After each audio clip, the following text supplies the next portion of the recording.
Now, David Cameron has promised that a Conservative government will build 200,000 cut-price homes in England for first-time buyers. That's double the coalition's existing pledge. Labour, though, has described this as unfunded pie in the sky. Well, our correspondent Christian Fraser has been taking a closer look at an issue that is set to be one of the election's key battlegrounds and is here. Christian. Julian, thank you very much. The promises to build new houses have been part of the political scene here for close to a century. And yes, of course, we built many more over the years. Back in the 1950s and the early 60s, house building routinely passed 300,000 units a year. But let me show you this graph, and I want you to look specifically at the blue line on this graph because it shows you the net change in housing stock, the net addition to housing stock in the UK since the 1950s all the way through to 2011. And you can see, in fact, that it's been pretty constant, between around 150,000 and 230,000 all along. So yes, we built many more homes in this period, but at the same time, there was a large amount of stock demolition. What it also shows you, this graph, is that there was a sudden spike in house building between 2001 and 2009 under Labour, and for the first time, the net change mirrors the number of completions. In other words, if you build more, then the stock will go up. But then, of course, over here in 2010-11, it starts to collapse quite dramatically as we go into the crisis when lending was much harder to come by. So what's the current rate? Well, there were around 137,000 housing starts in England, not all of them finished, in the 12 months to December. That's up 10% on 2013, and it's 36% on 2011-12, which you saw at the end of our graph there. So it is getting better, but of course there's a lot more to do. So let's have a look at what the various parties are promising and compare them. Starting with the Conservatives, they are proposing 200,000 new starter homes for first-time buyers under the age of 40 and at a discount to them of 20%. Now that will be achieved by waiving the fees that home builders currently pay to local authorities for building on brownfield sites, which is quite costly, and they will exempt targeted homes from more costly environmental restrictions. And on these sites, the developers will no longer have to build social housing as part of the project.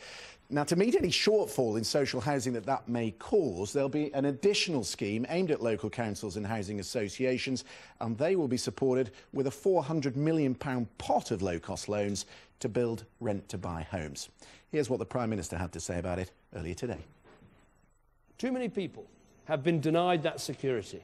The young people in their 20s and 30s still living with their parents, desperately saving for their own place. The couple who want a child but can't afford to upsize even though they've both got full-on, full-time jobs. It shouldn't be this way. Our goal is a Britain where everyone who works hard can have a home of their own. The Conservatives. Turning to Labour, they would try to get construction back up to 200,000 new builds a year, and your rudimentary maths would tell you that is about 1 million new homes over the term of the next Parliament. Quite ambitious.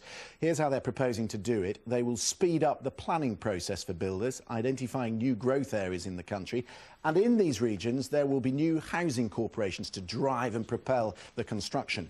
Developers and councils will in the future be forced to use the land or lose it. Central and local governments will have powers to purchase land that developers are sitting on. And also they're promising to underwrite loans to smaller building companies who are crucial to the private sector. Now, under their proposals, councils won't be able to borrow more money per se, but they will be able to combine with neighbouring boroughs that are not necessarily using centrally allocated funds to build new homes. Toby Lloyd from the charity Shelter says neither the Conservatives nor Labour are going far enough. They're proposing to build 200,000 extra homes over the Parliament, which is certainly a small step in the right direction, but when we need 250,000 homes every year, it is only a very small step towards that goal. And most worryingly of all, it's going to pay for this by cutting the requirement on developers to provide genuinely affordable homes and the infrastructure that those new homes need. In fact, it seems only the small parties are actually in line with Toby Lloyd's thinking. So the Lib Dems, for instance, want a more ambitious target, even than Labour, of 300,000 new homes a year. UKIP, they're promising 200,000 new homes a year with a target of 1 million new homes on brownfield sites by 2025. And the Greens, 500,000 new council houses. But you may remember that Natalie Bennett was a little vague on that funding last week. We do hope to get more of that after their party conference. Remember, you can find much more on our website as the parties set out their policies. You can go to bbc.co.uk/news uk/politics. Well now, with me to discuss all this, Henry Pryor, an independent housing expert, and Lucia Hull, a mother of two, who along with her husband has been living with her parents for over a year while they try to save to get a footing on the property ladder. And that's proving very frustrating, I'm imagining. Yeah, we're not getting very far with it.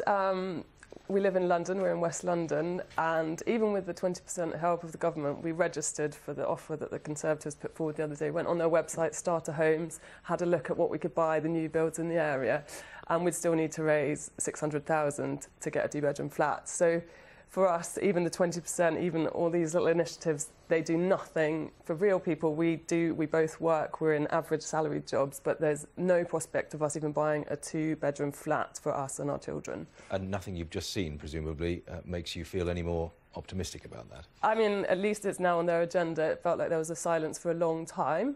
At least they're addressing it. But no, I can't say that I'm comforted by anything they've said, and it doesn't increase any of my prospects of buying a property. Henry Pryor, pick up that point that it's, quote, now on the agenda.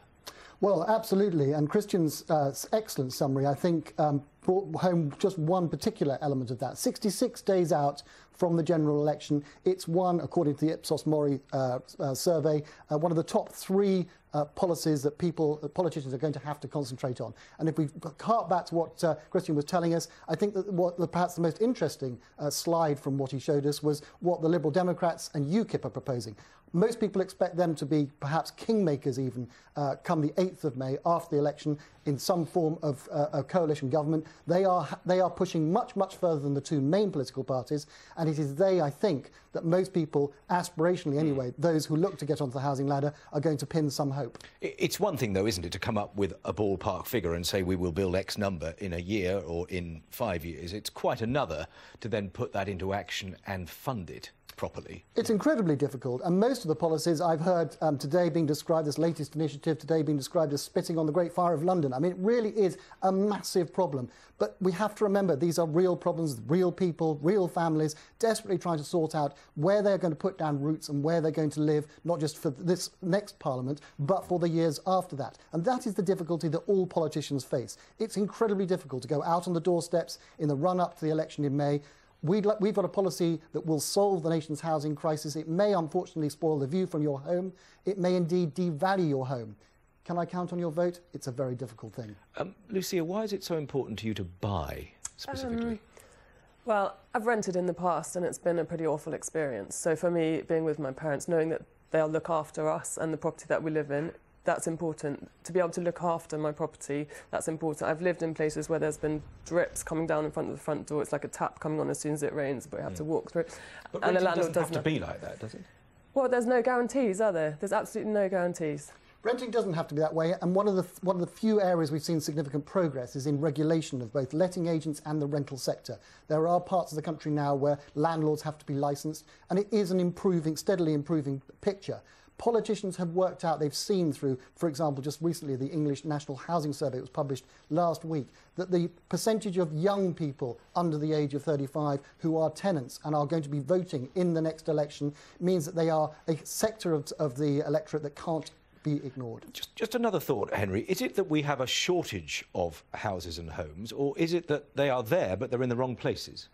Well, interestingly, Julian, we have this rather odd setup at the moment where, in fact, if you look at the 2011 census and indeed the English Housing Survey, we appear to have enough dwellings across the UK as a whole, but as you rightly say, an awful lot of them are the wrong sort of dwellings and many of them are in the wrong place. The big problem is not necessarily one of affordability, which frequently we touch on as being the problem underlying the housing crisis. It's the fact that there simply haven't been enough new homes built to meet the rising demand.